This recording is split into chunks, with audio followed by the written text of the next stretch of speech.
Hello guys, this is Theo Labi from Finocomset. This is a continuation of where we left off the last time. Today we are going to be talking about the Marquee tool. First of all, we will begin with the rectangular Marquee tool. Now the rectangular Marquee tool allows us to make selections of an image or an object in Adobe Photoshop. So let me just delete this layer we created from the previous episode. Now to delete that, I could hit my delete key on the keyboard. Let me undo, or I could click here to delete the layer, or I could right click and go to delete layer. So you can use any of them. Let me open up a new project. So I have an image here. This is what I'm going to be using.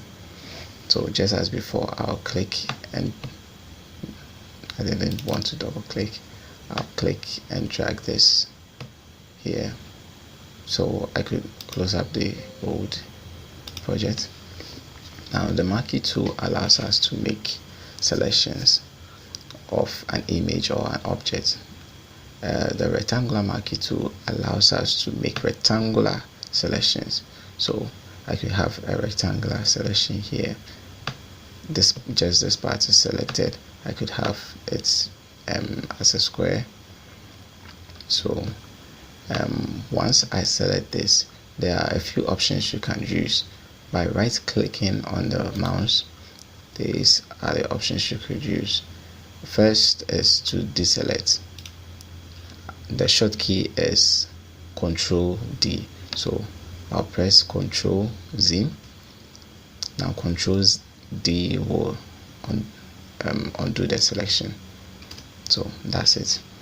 So if I select this part, first of all, I could select inverse. Now what this will do is to select the outer part of the main selection I did. To make you get a better understanding, let me undo. I'll have to create an object. Let me just create a new layer instead. So we have a selection here. Now with my paint tool, if I paint over this portion, you know that just this portion is affected because that's the selection we are using. So what the select, let me undo, what the select inverse does is, the moment you select inverse, just this portion is affected, no longer this part anymore. So if I bring up my paint tool again, if I click here, it affects just this portion because we've selected inversely. So Ctrl Alt Z, I want to undo 2 times. Now the next part is I want to talk about is layer via copy. So let me talk about make work path first. Work path is if you want to type something with this layer selected, if you want to type something in Photoshop, you can make it a part, the tolerance, tolerance of 2. So if I bring up my type tool, which is this, the short key is T. If I bring it up and I click on any of the edges here, the moment I start typing, let me increase the font to maybe about 30. So if I type, you notice that it takes the form of the selection we made. So let me just cancel right here and undo. So that's it for the work path. So with this layer selected, let me just delete the top layer. We're done with that. With this layer selected, if I right click and go to layer via copy, this is going to create a layer from the copy of the background. So with my move tool, if I click and move this, you notice that the part which was selected is now a layer on its own. Okay, even though it's not affecting the main image because it's a copy of that image. So let's just undo that.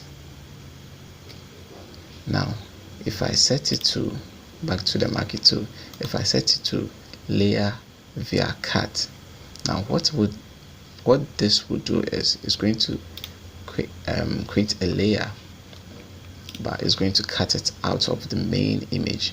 So if I drag it here, notice that now this part is blank. So that's the main difference between layer via cut and copy. So undo. If you go back to our Marquee tool with this selection, we right click, we go to free transform. Okay, free transform allows you to transform your image. It's like layer via cut, then after you use the move tool on it. Undo. Transform selection, that is if you made a mistake with the selection, you could just resize it back here. You wouldn't have to go back. Let me deselect. You wouldn't have to recreate the image. If this is faulty, you wouldn't have to come back to recreate it. You just right click, go to transform selection, then you can transform it here. Okay, back to the Marquee tool. I could talk about fill. I'm not really going to go into my detail. We talk about the foreground color, which is pink right here. The background color is white. The background color just allows you to use any color you want. So if I click on OK, just going to fill that up with the color I selected. Back to fill. If I content aware, that's just going to blend out every part to make it look, it's going to take some parts of the image. I'll talk about that when we get to the hidden brush tool. So 50% gray, you should just get it. You're going to paint that up with 50% gray. So the last part is the stroke. Now stroke, if you have a color selected with a rate of, let me make it 50 pixel. Now outside borders, this is what it's going to do. It's going to create this color outside the borders of the selection. So if I click on OK, this is what I mean. Go back to stroke. Center is going to be 25 inside, 25 pixel inside, 25 pixel outside. Stroke, then inside you get it, it's going to be 50%, 50 pixel inside. So that is it for the rectangular Marquee tool. The elliptical Marquee tool is the same. You could create ellipses with it instead of just ovals and circles. The moment you do that, you also have the same options you could manipulate with. A single row. Before I talk about the single row, the Photoshop actually deals with pixels. So if I zoom in on this, what I mean by pixels are tiny boxes that are found on an image. They come together to form an image. So this box coming together with another box coming together with another box will create an image. This is what Photoshop uses. Now, to talk about the single row Marquee tool, if I click on any part, it's just going to select a single row of the pixels for me. So this is just selecting one straight horizontal row of just one pixel, and the single column, you guessed it, there's going to be one single column. So check out our next video where we'll be talking about the lasso tool.